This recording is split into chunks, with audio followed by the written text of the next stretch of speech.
Bien, buenos días para todos, espero se encuentren muy bien. En este video vamos a ver una breve introducción al teorema de Pitágoras. ¿Listo? Esta es una propiedad bastante conocida por su nombre, incluso algunos de los que han decidido no seguir con matemáticas, trabajar en matemáticas, recordarán este nombre. Vamos a ver de qué se trata. Bien, para comenzar debemos recordar que el teorema de Pitágoras trabaja sobre triángulos. Bien, pero no sobre cualquier tipo de triángulo. Antes de hablar del teorema, vamos a identificar sobre qué tipo de triángulos trabaja esta propiedad. Bien, vamos a recordar primero que es un triángulo acutángulo. ¿Listo? Y esto lo vamos a comparar siempre en relación con un ángulo recto. Recordemos que es un ángulo recto y es cuando nosotros dividimos un giro completo en cuatro partes iguales, obtenemos un ángulo recto. Un triángulo acutángulo es un triángulo en la que todos sus ángulos son menores que un ángulo recto. ¿Listo? No voy a entrar a hacer una discusión entre medidas, sino solamente lo que voy a hacer es sobreponer un ángulo recto en cada una de estas esquinas o en cada uno de estos vértices del triángulo. Bien, entonces comencemos. Observemos que aquí hay un ángulo recto, notemos que nos sobra una pequeña parte en este triángulo, ¿sí? No, como nos sobra un pedacito, significa que este ángulo es menor que un ángulo recto. ¿Listo? Voy a ponerlo así, escribirlo así, menor que un ángulo recto.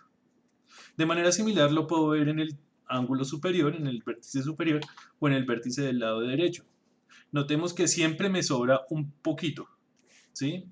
Cuando me sobra un poquito en relación con un ángulo recto, es decir, cuando la medida de estos ángulos es menor, si lo vamos a llevar a medidas numéricas, es menor a 90 grados, si todos sus ángulos tienen una medida menor a 90 grados o a pi medios radianes, decimos que es un triángulo acutángulo. Todos sus ángulos son agudos. ¿Listo? Todo ángulo con una medida menor a un ángulo recto se denomina un ángulo agudo. Bien, por supuesto también podemos ver cuando un ángulo sea superior a esta medida. Por ejemplo, observemos aquí. Observemos que podemos sobreponer un ángulo recto en este vértice y esta vez notemos que al ángulo que está dentro del triángulo le sobra espacio, significa que es mayor que un ángulo recto. En este caso nosotros diríamos que este ángulo tiene una medida mayor a un ángulo recto o si lo medimos en grados, por ejemplo, diríamos que es mayor a 90 grados. Por supuesto, los otros dos ángulos van a ser ángulos agudos, puesto que la suma de los tres ángulos de este triángulo debe ser igual a 180 grados, nuevamente midiéndolo en términos de grados. ¿Listo? Entonces nosotros vamos a decir que tenemos un triángulo obtusángulo cuando este tiene un ángulo obtuso. ¿Listo? Aquí les muestro nuevamente, aquí se puede ver los ángulos agudos que tiene el triángulo. ¿Listo? Para ver por qué un triángulo siempre tiene sus ángulos suplementarios, es decir, que la suma de los tres ángulos es igual a 180 grados, pueden ver el video que les enlazo a continuación en la descripción de este video o en la tarjeta que aparece en la esquina superior derecha. Bien, y vamos a hablar del centro de nuestro video del día de hoy, y es ¿qué es un triángulo rectángulo? Y el triángulo rectángulo tiene esta forma. Si yo sobrepongo un ángulo recto en alguno de sus ángulos y resulta de encajar perfectamente, nosotros podemos decir que este es un triángulo rectángulo porque tiene un ángulo igual a un ángulo recto. Un ángulo recto decimos de manera un poco más resumida. ¿Listo? ¿Qué es un triángulo rectángulo? Un triángulo que tiene un ángulo igual a 90 grados, si lo medimos en grados. Por supuesto, también lo podemos medir en radianes. Decimos que es pi medios. ¿Listo? Nuevamente también tengo un video en relación con este tipo de mediciones que les enlazo en la esquina superior derecha de este video. ¿Listo? Y en la descripción también posiblemente lo encontrarán. Bien, hablemos de este triángulo rectángulo en particular. A esos lados del triángulo les vamos a poner nombre. Al lado del triángulo que se encuentra justo frente al ángulo recto lo vamos a llamar la hipotenusa. ¿Listo? Recordemos por favor, la hipotenusa será el lado que se encuentra justo al frente del ángulo recto. Los otros dos lados, estos que forman una L, los vamos a llamar el cateto. Los que forman el ángulo recto se denominan catetos del triángulo.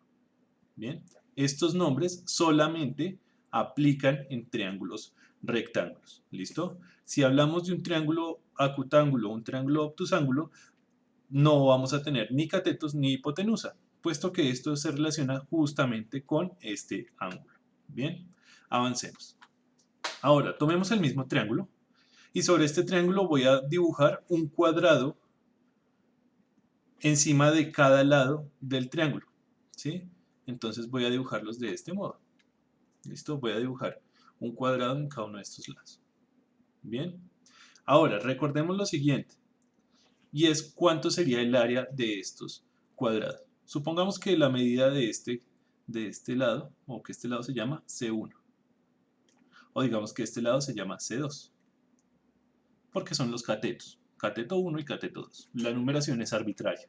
¿Listo? Y la hipotenusa es única, entonces la voy a nombrar solamente con una H sin ningún subíndice.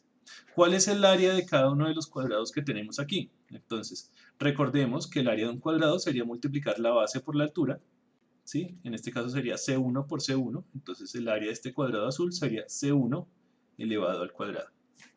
De manera similar, podríamos decir que el área del cuadrado rojo sería C2 por C2, lo voy a escribir aquí, C2 por C2, es decir, C2 al cuadrado.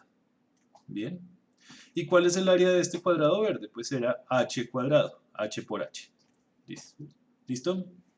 Y ahora notemos lo siguiente, voy a hacer algunos cortes estratégicos en este cuadrado de color rojo, voy a separar estas cuatro piezas y lo que voy a hacer es tratar de moverlas al cuadrado verde. ¿Listo? Y también voy a tratar de desplazar el cuadrado azul de esta manera. Entonces notemos que todas las piezas del cuadrado rojo y todo el cuadrado azul caben perfectamente, encajan perfectamente juntas en el cuadrado mayor. ¿Listo? Repito lo que estoy diciendo. A esto lo llamamos el teorema de Pitágoras. ¿Listo? Recordemos que tenemos un cuadrado que se llama C2 al cuadrado, C1 al cuadrado y H cuadrado. Notemos lo que acabamos de ver en el dibujo anterior, y es que la suma de los dos cuadrados, el azul y el rojo, encaja perfectamente con el cuadrado de color verde. ¿Listo?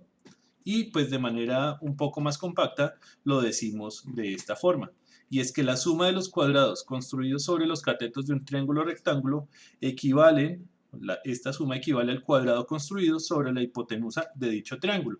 Bien, de manera un poco más compacta decimos que hipotenusa al cuadrado, es decir, el cuadrado de la hipotenusa, es igual a los otros dos cuadrados.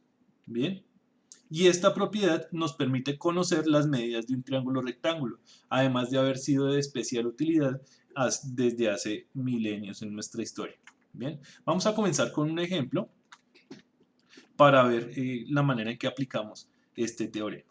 Bien, supongamos que tenemos un triángulo rectángulo sobre el cual nos dan estas medidas. En particular, en este dibujo he hecho que encaje la medida que se muestra, el numerito que se muestra, con la cuadrícula de mi tablero, de mi fondo de estas presentaciones. Bien, vamos a anotar el teorema de Pitágoras. Dice que hipotenusa al cuadrado es igual a cateto 1 más cateto 2, cada uno elevado al cuadrado. Bien, antes de continuar, por supuesto debe ser importante identificar quién es la hipotenusa y quiénes son los catetos. Puesto que aquí tenemos el ángulo recto, esta será nuestra hipotenusa. ¿Listo?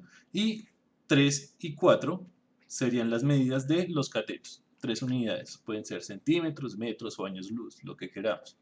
Y pues para hacer una distinción entre ellos voy a llamar cateto 1 y cateto 2.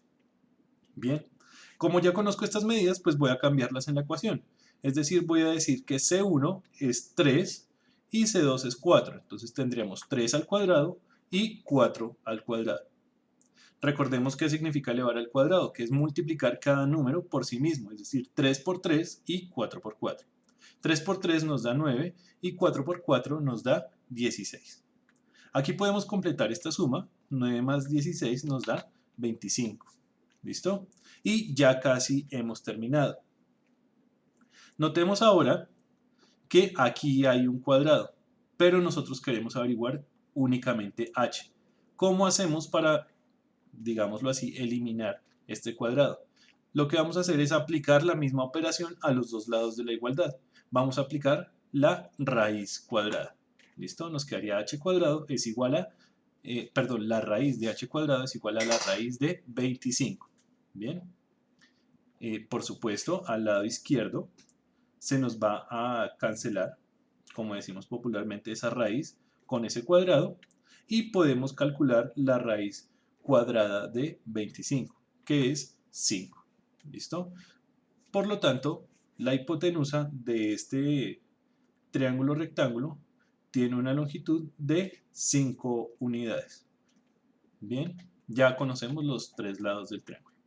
Bien, una cosa que podríamos hacer sería preguntarnos cuánto da el perímetro de este triángulo, que sería sumar todas las longitudes de sus lados, es decir, sumaríamos 3 más 4 más 5, lo que nos daría 12, significando que el perímetro de este triángulo es igual a 12 unidades. Ahora bien, ¿cuánto es el área si queremos averiguar el área de este triángulo? Recordemos que el área de un triángulo se calcula multiplicando su base y su altura y dividiendo este resultado entre 2. ¿Por qué? Porque nosotros podemos entender un triángulo rectángulo como si fuera la mitad de un rectángulo. ¿Listo? Notemos que si pegamos dos triángulos idénticos, podemos tener un rectángulo.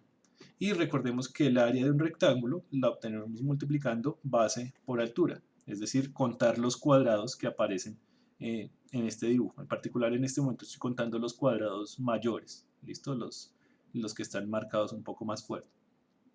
En este caso sería 4 por 3, 12, el área de todo este rectángulo. Pero como solamente quiero quedarme con un triangulito, pues debería dividir entre 2. En particular, aquí sería 4 multiplicado por 3 dividido en 2. 4 por 3 nos da 12 y 12 dividido en 2 nos da 6. Significa que el área de este triángulo rectángulo es 6 unidades cuadradas. Bien, aquí yo podría dejar 12 unidades en el perímetro y 6 unidades cuadradas en el área. Bien, terminando así este ejercicio y este ejemplo. ¿Listo? Por ahora voy a detener este video en este punto. Les recomiendo los siguientes dos videos que vienen, que serán justamente sobre ejemplos un poco más elaborados y tal vez un poco más complejos en relación con el teorema de Pitágoras. Por favor, no se los pierdan porque les serán de bastante utilidad. Bien, espero que tengan un feliz resto de día y hasta pronto.